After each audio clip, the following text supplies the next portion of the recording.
என்ன நாத்து, என்னாச்சு உனக்கு? எதுக்கு இப்படி சோகமா வந்து உட்காந்துருக்கா? எண்ணி அதை என் வாயால எப்படி எண்ணி சொல்லுவேன்?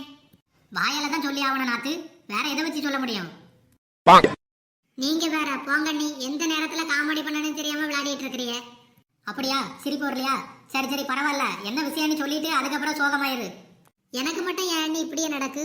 நான் ஒண்ணு பண்ணனா அது வேற மாதிரிலாம் ஆயிரு. நீ என்னத்த பண்ணுனா அது எந்த மாதிரி ஆச்சு சொன்னாதானே எனக்கு தெரியும் நாத்து. அதை எப்படி அண்ணி என் வாயால சொல்லுவேன்? மறுபடியும் முதல்ல இருந்து ஆரம்பிச்சிடாத, ஒழுங்கு மரியாதை விஷயத்த சொல்லு. அதை எப்படி அண்ணி?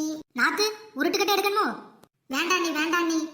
அப்போ என்ன பிரச்சனை நீ ஒழுங்கா சொல்லி தொலை. எண்ணி, எங்க பெரியம்மா தனியா இருக்கேன் வீட்டுல, பேச்சு துணைக்கு ஆளே இல்லைன்னு சொன்னாவண்ணி.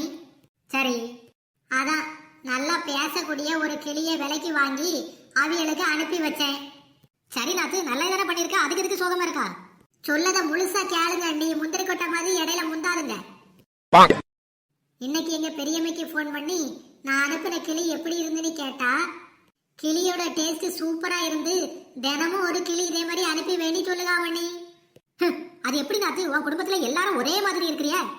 சும்மா இருங்க நீ, கண்ணு வைக்காதுங்க. கண்ணு இல்லாட்டி கல்ல தான் தூக்கி வைக்கணும்.